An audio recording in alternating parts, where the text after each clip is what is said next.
네, 최근 모빌리티 산업의 뜨거운 화두, 바로 타다인데요.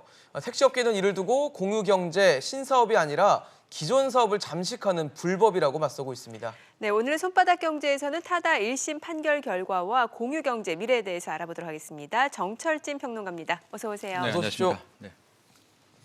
어제 이제 타다 1심 선고가 판결이 있었습니다. 무죄가 나왔는데 사실 뭐 말도 많고 탈도 많았습니다. 어떻게 무죄까지 좀 오게 된 경위를 좀 설명해 주시면 좋을 것 같아요. 네, 뭐 타다라는 서비스 서울 그다음에 수도권 일부에서만 하고 있는 겁니다. 그렇죠. 11인승 이상의 이 카니발 차량을 통해 가지고 현재 일종의 이제 영업을 하고 네. 있는 건데요. 2018년에 시작이 됐었고 이것을 놓고 굉장히 많은 분쟁이 좀 있었습니다. 그리고 작년 2월에 역시 택시 측에서 택시 조합 측에서 이것은 유사 택시 영업이다라고 해서 고발을 했었고요. 예. 근데 그 다음에 바로 수사라든가 어떤 작업이 들어간 것이 아니라 네. 정부가 좀 나섰죠. 그래서 네. 이런저런 중재를 했었는데 이게 유야무야되고 또 워낙 갈등이 치열해서 손을 좀 놓고 있는 와중에 작년 10월이었습니다. 이제 검찰이 보고 있다가 직접 칼을 빼들고 나서서 네. 이재용 대표 등을 포해서 여객운송법 기소를 위반으로 이제 기소를 했고 약 4개월, 5개월여 만에 4개월 만에 네. 일단 1심 판결이 나오게 돼서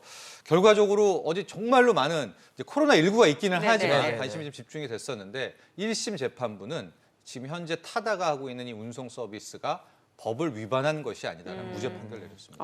무죄로 판결한 근거는 뭐였나요? 그렇죠. 이제 여기가 이 타다 서비스가 굉장히 논란이 됐던 게 여기 네. 운송법 이제 4조와 34조를 보면 이 우리가 어떤 돈을 받고 승객을 태우고 하려면 4조는 면허가 있어야 돼요. 그렇죠. 택시 택시 면허가 기사는 있어야 것처럼, 되고요. 네. 뭐 다 운송에 면허가 있어야 되는데 네. 면허가 없잖아요. 그러니까 그렇죠. 면허 위반이라는 것이고 34조 같은 경우에는 네. 이제 렌터카 임차한 차에는 기사를 붙일 수 없다라는 내용이 있습니다. 예. 근데 지금 타다는 같이 오잖아요. 기사가 차량이나 몰고 오잖아요. 기사님이 예, 네. 같이 오잖아요. 네. 근데 저 34조에 예외 조항이 있어요. 그 예외 조항이 바로 뭐냐?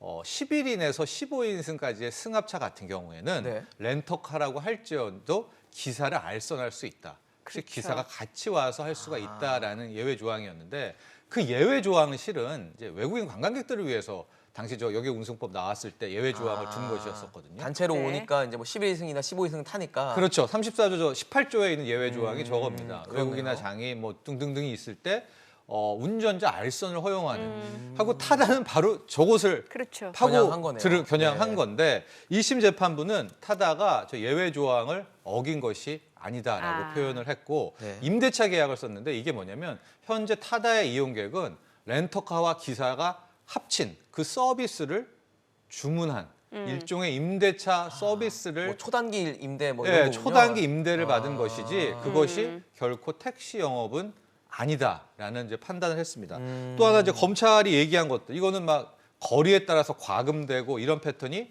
택시 영업이랑 똑같다. 콜택시랑 뭐가 다르냐라고 주장을 했는데 그렇죠. 네. 여기에 대해서도 현재 타다가 보이고 있는 요금 체계 서비스라든가 모바일 플랫폼은 최근 발달된 기술 트렌드가 적용된 것이다라는 굉장히 좀 해석을 여러 가지 나올 수 있는 좀 결정이 아닌가 좀 싶습니다. 뭐 융통성이 있다고 해야 될까요? 신기술에 대해서 그렇죠. 큰 틀에서 보면 오히려 좀 신경제 쪽에 손을 들어줬다라고 할 수도 있는 그런 판단을 내렸습니다. 예. 뭐 말씀해 주신 것처럼 신경제에 손을 들어줘서인지 기존 산업인 택시업계에서 강하게 반발에 나섰는데 네. 뭐 이미 무죄라면서요. 그러면 11인승으로 영업을 해도 문제가 없다는 거면 택시업계에서 무슨 말을 더 할 수 있는 건가요? 그렇죠. 이제 이게 1심이니까요. 네. 그렇죠. 1심이니까 대법원 남아 있는데 정말 원리 원칙 논리 그대로 하면 렌터카 사업자를 제가 냈습니다. 그럼 네. 제가 이 몰고 가서 네. 해도 되는 네, 거죠? 해도 되게 네, 돼버리는 네. 겁니다. 그렇게 왜냐하면 이제 11인승 이상의 경우에 네. 하게 되는 거면은 이제 앞으로 큰 여객 운송에 혼란이 올 것 아니겠습니까? 그래서 그러겠죠. 택시 업계에서는 거세게 반발을 하고 아마 어제는 좀 충격이 있었으니까 네, 어제 그렇습니다. 빠르게 뭘 대응을 못했었고 아마도 오늘쯤에 공식 입장 발표가 나오게 될 텐데요. 이 택시 법을 어긴 거다. 법만큼은 지켜야 되지 않겠느냐라는 게 또 택시 기사분들의 또 한 목소리인 것 같습니다. 네, 사실 이렇게 공유경제라는 이름으로 계속해서 이제 타다와 택시업계 갈등이 있어 왔는데 우버도 그렇고 그리고 네. 카카오 카풀도 그렇고 뭔가 플랫폼 업체와 택시업계 갈등이 계속 있어 왔단 말이죠. 네. 그런데 신기한 게 이 카카오 벤티 이게 좀 타다랑 비슷해 보이는데 뭔가 좀 조용했단 말이죠. 예, 우리가 그 벤티라는 게뭐 커피 마실 때도 제일 벤티 큰 거 사이즈. 벤티 네. 사이즈라는 큰 사이즈로. 그게 이제 타다처럼 11인승 이상을 겨냥한 카카오 택시 쪽에서 나온 또 다른 이제 거기에 서비스죠. 예, 상응하는 큰 차량 경쟁 서비스. 서비스인데 네. 이 카카오의 벤티나 카카오 측은 뭐가 다르냐면 정부가 실은 작년 굉장히 치열했을 때 상생안을 내놨습니다. 상생안은 뭐냐? 네. 이 신경제 쪽에서 앞으로 뭐 큰 틀에서 펀드를 마련해서 그 돈을 내고 그것을 구경제에 줘서 같이 살리게 되는 뭐 기부금 제도도 있었고 네네. 택시 이 승차 공유에 한해서는 기존의 택시 면허를 사라. 네. 산 만큼 증차해라. 그래서 카카오 같은 경우에는 여기에 어느 정도 좀 합류를 했거든요. 네네. 그러니까 그렇죠. 카카오 벤티 같은 경우에는 이제 한 대를 상생하겠다. 늘려면 면허를 사니까 택시 법인을 사서 그것들을 큰 틀에서 이제 영업을 운영하고, 하게 되는 네. 쪽으로 좀 나오고 있어서 앞으로 저 카카오 벤티와 타다가 이제 어떤 식으로 경쟁을 보일지 또 이용자들은 우리 국민들은 또 어떤 서비스를 더 좋아할지는 좀 지켜봐야 될 텐데. 네. 사실 어제 이제 타다가 무죄를 받으면서 또 관심을 받았던 게 타다 금지법입니다. 여객자동차 운수사업법 개정안이 지금 법사위에 계류 중인 상황인데 임시국회가 열리다 보니까 이제 통과가 될지 말지를 막 가늠을 하고 있었잖아요. 네. 근데 그러면 이렇게 재판 결과가 나오면 법안 처리에도 영향을 줄 수밖에 그러게요. 없는 거 아닌가요? 이게 정말 속된 말로 우리가 꼬였다 이런 표현 많이 그러니까요. 쓰잖아요. 이게 예. 완전히 이 어제 1심 예. 판결로 이것도 이제 국회까지도 영향을 받게 받을 수밖에 되는데 없을 것 같아요. 이제 일명 타다 금지법입니다. 그 핵심 내용은 앞서 말한 그 34조 18조의 예외 조항을 더 압축적으로 하는 거예요. 즉 11인승 이상 15인승을 이용할 수 있는 기사 할선 렌터카는 네. 외국인 관광객에 준한다라든가 하고 그 렌터카의 출발점은 공항이라든가 항만이라든가 좀 관광에 포인트를 맞춰서 거기서 대기를 하라는 거예요.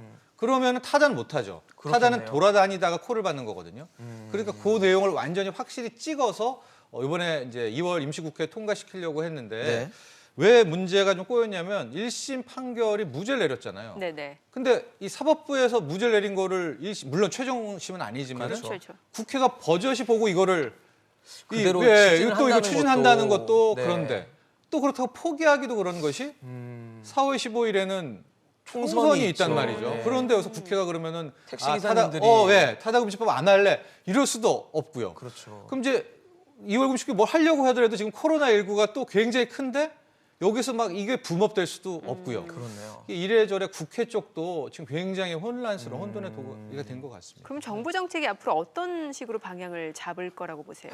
정부가 기존에 해온 대로 하면 안 될 것 같습니다. 아. 기존에 해온 정부는 항상 약간 보류 연기하면서 그러니까요. 당사자 둘이 뭔가- 해결해 하고 그러니까요. 빠져 있다 갈등 심하면은 이쪽 욕했다가 저쪽 욕했다가 뭐 이런 판단인데 아. 이제 앞으로 신구의 충돌은 계속되거든요. 그렇죠. 이 택시나 이 승차공유뿐만이 아니라 산업과 신구가 또, 부산업 네. 이럴 때는 정부가 이제는 좀 기준을 잡아서 상생이라는 것도 둘은 못합니다. 왜냐하면 신경제 그렇죠. 쪽에 투입되는 자본은 자신들의 이익을 극대화하려고 하는데 왜 기부금을 내겠습니까? 그렇죠. 네. 또 규제를 계속하면은 돈들은 투입 안 되고요. 딴 데로 가겠죠. 그러니까 여기에 대해서는 이제는 정부가 확실한 좀 기준을 잡아야 될 것 같습니다. 네. 알겠습니다. 오늘 타다 1심 판결과 관련해서 정철진 경제평론가와 함께했습니다. 말씀 감사합니다. 잘 들었습니다.